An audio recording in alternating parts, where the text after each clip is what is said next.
Let's go with Jeff, Nate, and then David. Jeff Foote of Racing Today. Jeff, how nerve-wracking is it? Where are you? Over here, right here, to your left. Right here. Way over there. Okay. Yeah. How nerve-wracking is it to pit here under green and try to remember which pit road is yours? And also, aside from the restrictor plate tracks, is this the place where you can't afford to lose radio communication with your team during an event? How fitting that you asked that question to somebody who's missed pit road here a couple times and exited the wrong side and did it about as wrong as you can do it. You know, you definitely get into a rhythm here, and you know, when you're pitting on one entrance under yellow versus a different entrance, or it could be a different entrance under green, it definitely can challenge you. And so, you know, I think that is more challenging here than any other track, just because it's such a short lap, and because of the rhythm that you get into and the intensity, it can definitely. You know, we prepare a little bit different for those green flag stops now to make sure that I don't screw it up, because while you're listening a lot of times on the radio, sometimes you're not always paying attention.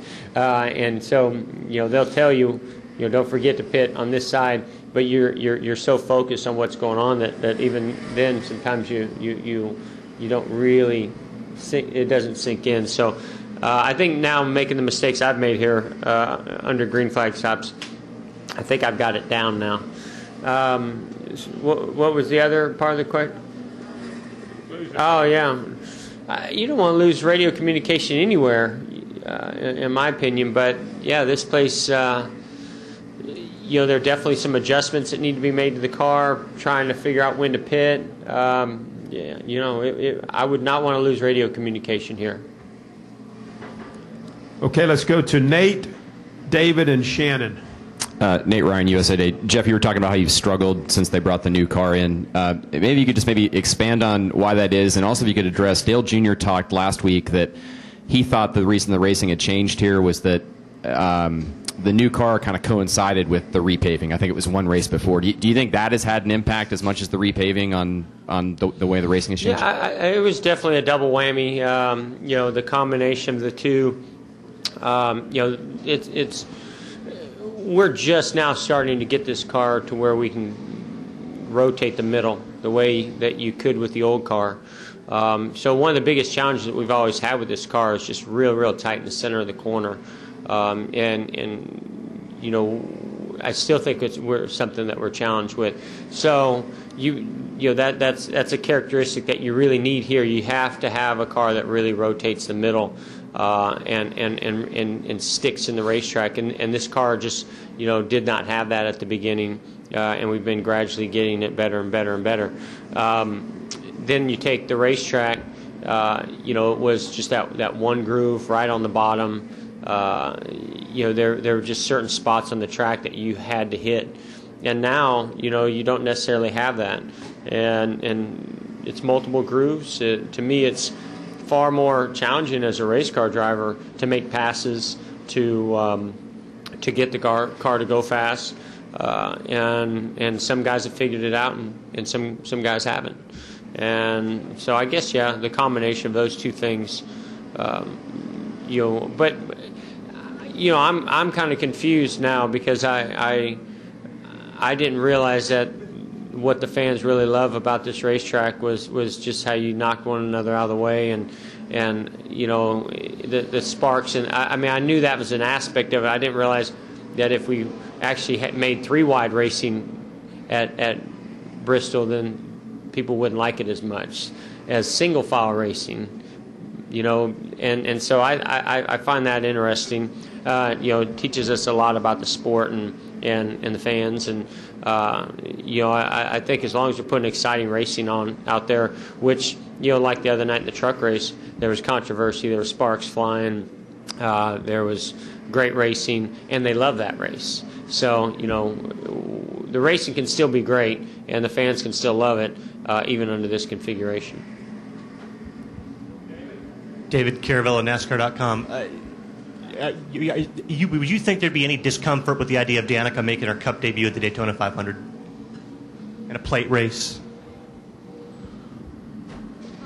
it doesn't matter to me where she makes. I mean, she did pretty well there in the nationwide race, So I think to me that was a testament of what she's capable of doing. So I don't see why that would be the case if she has.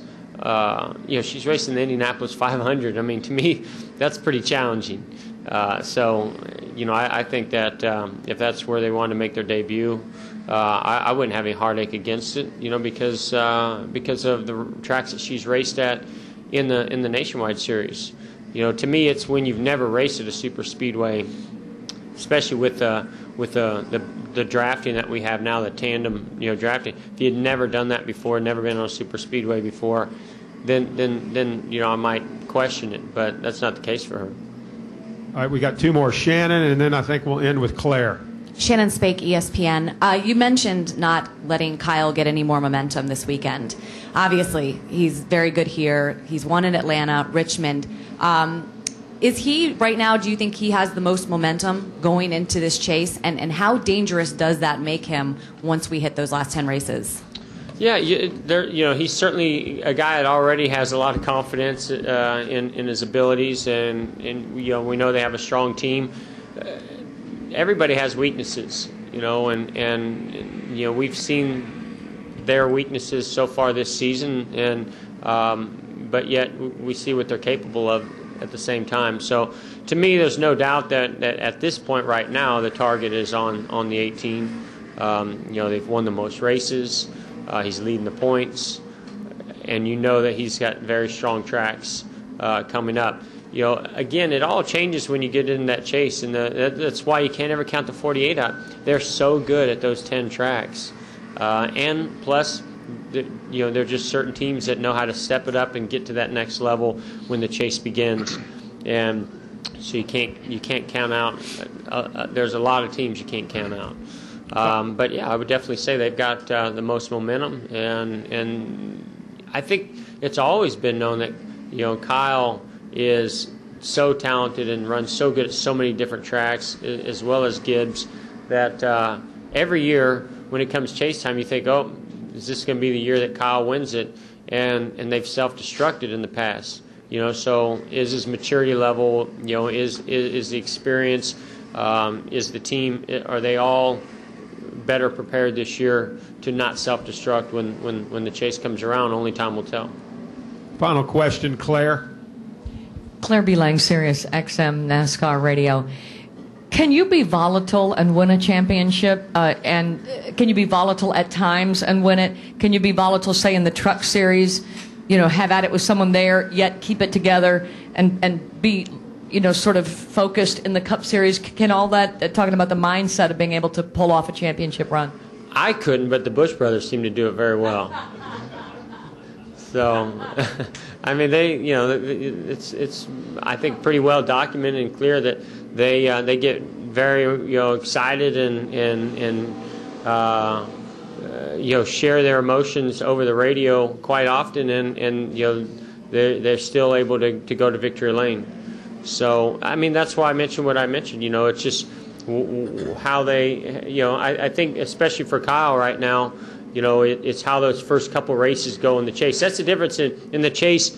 You've got 10 races. You got to put 10 good ones together. And if you have one bad one, you have to keep your emotions in check and not make it worse than it should be. And pull yourself together to try to make it a 15th or 20th place finish instead of 30th or 35th place finish. And those moments are crucial, because it does seem like everybody has maybe one bad race in the chase, but it's how you rebound from that, how you react to that, and for some it's about getting started off right in the chase. For others, it's about just being able to pull yourself together in a hurry to get right back there where you need to be to win races. So that's what I love about the chase. Every year, something unique happens. While it seems like it's been predictable because the same guys won the last 5 years, to me, every one of those championships that Jimmy's won, you could have counted them out at times through each of them. It just you just never know, and I still believe that the strongest team is going to win the championship, and we'll find out who that team is here shortly. Jeff, thank you very Yeah, much. thank you. Good luck this weekend. Appreciate it.